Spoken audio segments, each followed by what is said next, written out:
స్థానిక సంస్థల ఎన్నికలపై రేపు క్లారిటీ వచ్చే అవకాశాలు కనిపిస్తున్నాయి. ఈ మేరకు అతి త్వరలో ఎన్నికల షెడ్యూల్ విడుదల కానుందని తెలుస్తోంది. ఈ అంశాన్ని రేపటి కేబినెట్ మీటింగ్ లో చర్చించి రేవంత్ రెడ్డి ప్రభుత్వం ప్రకటించనుందని సమాచారం. తద్వారా పంచాయతీ పరిషత్ ఎన్నికల్లో వేటిని తొలుత నిర్వహించాలనే దానిపై కూడా స్పష్టత రానుందని తెలుస్తోంది.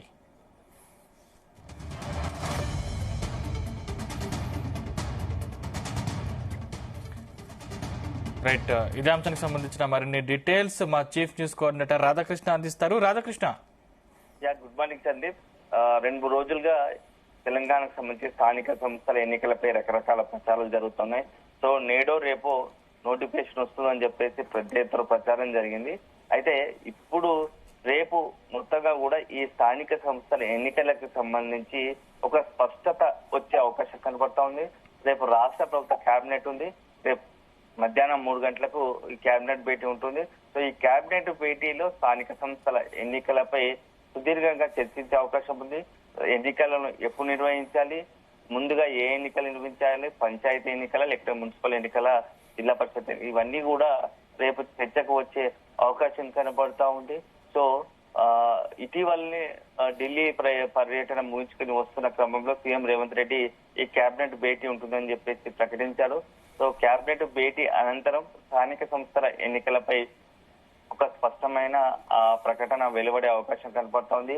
మొదటి వారంలో అంటే ఇంకో మరో వారం రోజుల తర్వాత జూలై 1 తర్వాత ఏ క్షణమైన ఆ ఎన్నికలకు సంబంధించి నోటిఫికేషన్ కానీ షెడ్యూల్ వెలువడే అవకాశం కనపడుతోంది. అయితే ఇటీవల కాలంలో మొత్తంగా కూడా ఒక రైతు భరోసాతో తెలంగాణ వ్యాప్తంగా రైతులకు పెట్టుబడి సాయం ఆ కాంగ్రెస్ సర్కార్, రేవంత్ సర్కార్ అందించింది. సో కొంత రైతులకు పెట్టుబడి సాయం ఇచ్చి ఆదుకున్నాము. సో రైతుల్లో కొంత కాంగ్రెస్ అదేవిధంగా ప్రభుత్వం పట్ల అనుకూలంగా ఉండే అవకాశం కనబడుతుంది. సో ఇది సరైన తరుణము. ఇప్పుడు కనుక ఎన్నికలకు వెళితే మనకు మంచి పాజిటివ్ అనుకూలంగా ఫలితాలు వచ్చే అవకాశం ఉందని చెప్పేసి సీఎం రేవంత్ రెడ్డి భావిస్తున్నాడు. సో దీంట్లో భాగంగానే ఇప్పటికే రైతు భరోసా 9 ఎకరాల వరకు వచ్చినట్టుగానే అధికారికంగా 9 ఎకరాల వరకు ఎవరికైతుందో రైతులకు ఎకరానికి 6,000 చొప్పున పంటలకు పెట్టుబడి సాయం అందించారు. సో సక్సెస్ఫుల్ గా గత రైతు భరోసా పైన అనేక విమర్శలు వచ్చేవి. సో ఇప్పుడు అవన్నీ కూడా పూర్తి స్థాయిలో తొలగి 9 ఎకరాల వరకు అయితే ప్రభుత్వము పెట్టుబడి సాయం అందించింది. సో మొత్తంగా ఇప్పుడు కొంత అనుకూలంగా ఉన్నట్టు భావిస్తోంది. దీనికి తోడు ఇటీవల సన్న బియ్యం పథకం కావచ్చు, అదే విధంగా కొంత మహిళలకు సంబంధించి ఆర్టీసీ బస్సు ఉచిత ప్రయాణము, ఇతరత్ర కొన్ని కార్యక్రమాలు ప్రభుత్వం తీసుకుంటున్న అన్నిటికీ కూడా ప్రజల్లో కొంత పాజిటివ్ ఫీడ్బ్యాక్ వచ్చిందనే ఆలోచనలో ఉంది. సో ఈ నేపథ్యంలో ఈ ఎన్నికలకు వెళ్తే ఖచ్చితంగా మనకు అనుకూలంగా ఫలితాలు వస్తాయని చెప్పేసి రేవంత్ రెడ్డి భావిస్తున్నట్టుగా తెలుస్తుంది. అదే సందర్భంలో మంత్రులకు సంబంధించి ఒక టాస్క్ ఇవ్వబోతున్నట్టుగా తెలుస్తోంది. ఖచ్చితంగా మంత్రులు స్థానిక సంస్థల ఎన్నికలపై దృష్టి పెట్టాలి. ఎవరికైతే నియోజకవర్గం జిల్లాలకు సంబంధించి మంత్రులుగా ఇచ్చామో ఆ జిల్లా బాధ్యతలు ఖచ్చితంగా తీసుకోవాలి. జిల్లాలో ఆ ఎన్నికలపై అదేవిధంగా అభ్యర్థులు ఎవరు ఉండాలి, అదేవిధంగా మొత్తం గ్రౌండ్ లెవెల్ నుంచి మంచి ఫలితాలు వచ్చేలా అనుకూలంగా కాంగ్రెస్ పార్టీకి, కాంగ్రెస్ ప్రభుత్వం అనుకూలంగా ఫలితాలు వచ్చేలాగా చూడాలని చెప్పేసి మంత్రులకు కూడా దిశానిర్దేశం చేసే అవకాశాలు కనబడుతూ ఉన్నాయి. సో ఈ సీరియస్ గా ఎన్నికలు తీసుకోవాలి. ఎందుకంటే ఇటీవల కాలంలో ప్రతిపక్షాలు రేవంత్ రెడ్డి సర్కార్ ను, కాంగ్రెస్ పార్టీని టార్గెట్ చేస్తూ హామీలు ప్రజలకు ఇచ్చిన హామీలను నిలబెట్టుకోలేదు, మొత్తం పూర్తి స్థాయిలో విఫలమైందని చెప్పేసి విమర్శలు, ఆరోపణలు చేస్తున్న నేపథ్యంలో వాటన్నిటినీ కట్టడి చేయాలి. అదేవిధంగా ప్రతిపక్షాలకు సరైన సమాధానం ఇవ్వాలంటే ఈ స్థానిక సంస్థ ఎన్నికల్లో మెజార్టీ సింహభాగము మనం గెలుచుకొని ఆ యొక్క ప్రతిపక్షాల యొక్క ఆరోపణలకు, విమర్శలకు మనం చెక్ పెట్టాల్సి ఉంటుంది. కాబట్టి అందరం కూడా మంత్రులు అందరూ కూడా కలిసికట్టుగా పనిచేసి స్థానిక సంస్థ ఎన్నికల్లో విజయవంతంగా అనుకూలంగా ఫలితాలు సాధించడానికి ఎలాంటి వ్యూహాలు అమలు చేయాలో కూడా ఈ యొక్క కేబినెట్ భేటీలో చర్చించే అవకాశం కనబడతా ఉంది. సో మొత్తంగా కేబినెట్ భేటీలో స్థానిక సంస్థల ఎన్నికలపై ప్రధానంగా చర్చించే అవకాశం కనబడతా ఉంది. సో స్థానిక సంస్థల ఎన్నికలతో పాటు మరొక అత్యంత ప్రాధాన్యత కలిగిన అంశం బనకచెర్ల అంశము. సో ఇటీవల కాలంలో బనకచెర్ల అంశము ఇటు 2 తెలుగు రాష్ట్రాల్లో సంచలనంగా మారింది. బనకచెర్ల ప్రాజెక్టుతో ఏపీ నిర్మించాలని బనకచెర్ల ప్రాజెక్టు నిర్మించాలని సమాయత్తం అవుతోంది. సో సిద్ధమవుతుంది.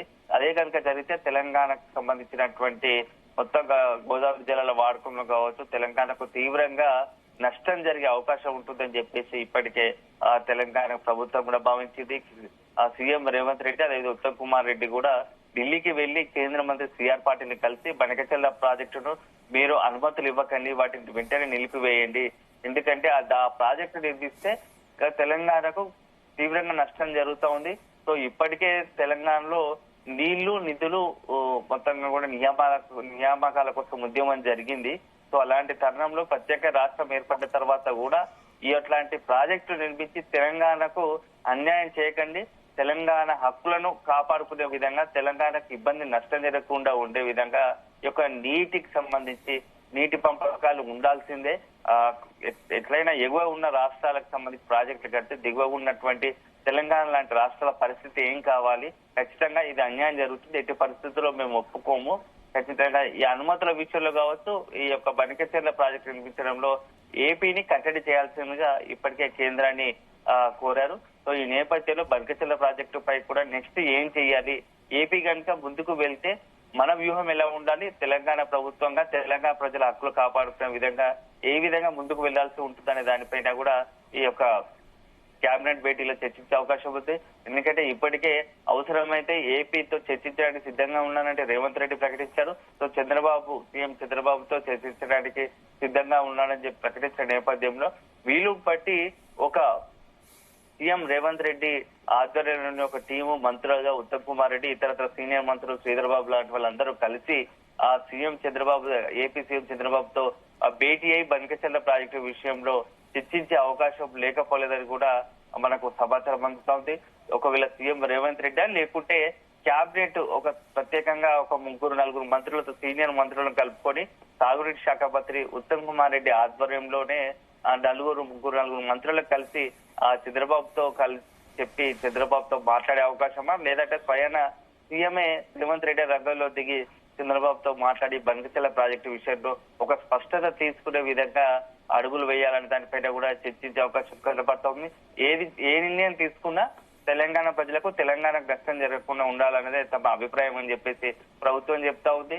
మరోవైపు ప్రతిపక్షాలు కూడా ఇక్కడ నుంచి ఒత్తిడి పెంచుతా ఉన్నాయి. బీఆర్ఎస్, బీజేపీ కూడా బనకచెర్ల ప్రాజెక్టు విషయంలో మొత్తంగా బనకచెర్ల ప్రాజెక్టు స్థానిక సంస్థల ఎన్నికలతో పాటుగా రాజీవ్ యువ వికాసంపై కూడా చర్చించే అవకాశం కనబడతా ఉంది. సో కాంగ్రెస్ రేవంత్ సర్కార్ రాజీవ్ యువ వికాసాన్ని అత్యంత ప్రాధాన్యతగా తీసుకుంటే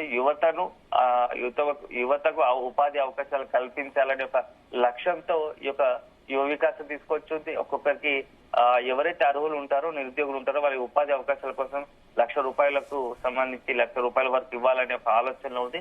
సో ఇది ఎప్పుడు ప్రారంభించాలి, ఎలా మొదలు పెట్టాలనే దానిపైన కూడా చర్చించే అవకాశం ఉంటుంది.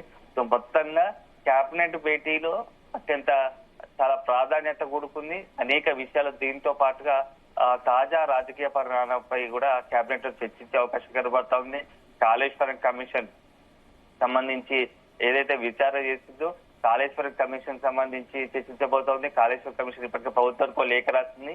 సో మొత్తంగా మినిట్స్ ఇవ్వాలని దానిపైన చర్చించే అవకాశం కనబడతా ఉంది. ఫోన్ ట్యాపింగ్ విచారణ సంచలనం మారుతా ఉంది.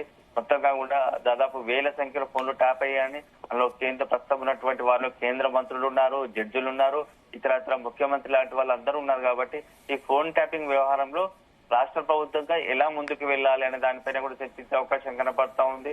సో మొత్తంగా తాజా రాజకీయ పరిణామాల పైన కూడా కేబినెట్ భేటీలో చర్చించే అవకాశం కనబడతా ఉంది. Thank you Radhakrishna.